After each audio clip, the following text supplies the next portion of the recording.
San Francisco exec wins a New Zealand inn. She ditches city life to remodel and flip the rustic property with help from a handsome contractor. Why does she just ditch her exec life? I have a lot of questions. This is gonna be really bad. Where's the fucking remote? She has to write a 400-word essay as to why she wants the inn, or why she deserves the inn, and she has to pay to enter the contest. She's gonna do it? Exactly is her job. All that we know is that she designed a 100% solar-powered house. So we know that she likes sustainability, but we don't know what she actually does. Is she an architect? She says something about going freelance, so I don't know. She enters the contest and then the next morning she wakes up, she finds out she won. Like, that doesn't seem right. No surprise, she showed up, it was a shithole of an inn. This lady just offered her, I'm assuming a large amount of money. We didn't know how much money it was. This lady owns the other inn in town. She's offering Gabriella some money to buy the inn from her because it's been her dream to own both inns in town. Doesn't make any sense, but okay. We just found old letters in the walls of the Bellbird while Gabriella and Jake were renovating. They decided to work together to renovate and then sell the Bellbird. Now he's showing her how to properly grout tile. It's getting all weirdly romantic. As somebody who has renovated her own house, like, there's nothing romantic about renovating. Singing hip hop together and it's like, it's just getting weird. He just fell on top deep with a girl that he's just met. It doesn't make any sense. Why don't people lock their phones? Like, if somebody grabbed my phone, they wouldn't be able to snoop through it that easily. I like how New Zealanders call a cooler a chili bin. I think I'm going to only refer to coolers as chili bins from now on. Now they've decided to have a picnic on this hike that seemed like it was a really long hike and I would not be chill with that, but whatever. Now they're reading the love letters on this picnic, so this can only end badly. Oh, now they're making out on their picnic. After reading the love letters, turns out the dude went off to war and then he never came home, which is really sad. But now they're making out after reading that. So that's weird.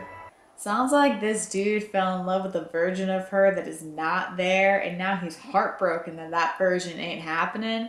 Sorry, dude, that shit ain't her fault. You made up that version of her in your head. Sorry.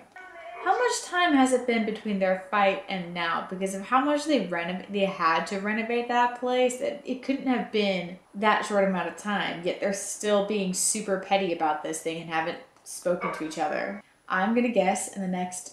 There's only 20 minutes left of the movie. Ex-boyfriend's gonna show up during this party because remember that bitchy girl, whatever her face is, that owns the other inn, texted her ex to come to New Zealand. He's gonna show up soon.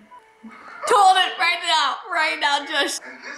Charlotte's tea house, Charlotte's B&B is burning down. I'm not sure he's donning the appropriate firefighter gear to enter a burning building. She's been in New Zealand for a few months now. Okay, so she must have turned down that offer. So it turns out Jake got a letter, and now Gabriella is reading it out loud in front of him. Oh my god. Like, if Sasha ever did that, like if I wrote a heartfelt letter to Sasha and he read it out loud while I was standing there, I don't think I could bear it. Like, I don't need, like, it wouldn't sound as right, you know? Like, I wrote it with a specific voice and it wouldn't sound right, and it'd be awkward. Like, this is really fucking awkward. How long do we need to watch them make out for? Like, it's getting an awkward amount of time we're watching. Now there's another goat all of a sudden? There's 2 fucking goats now. Okay, well the movie's ended, I think. It's just one really long drone shot panning away from the Bellbird just constantly, and it's really weird. I didn't really like it that much. Like, a lot of it didn't make sense. Like, I don't know. Would I watch it again? Yes. For the reasons that you think? No.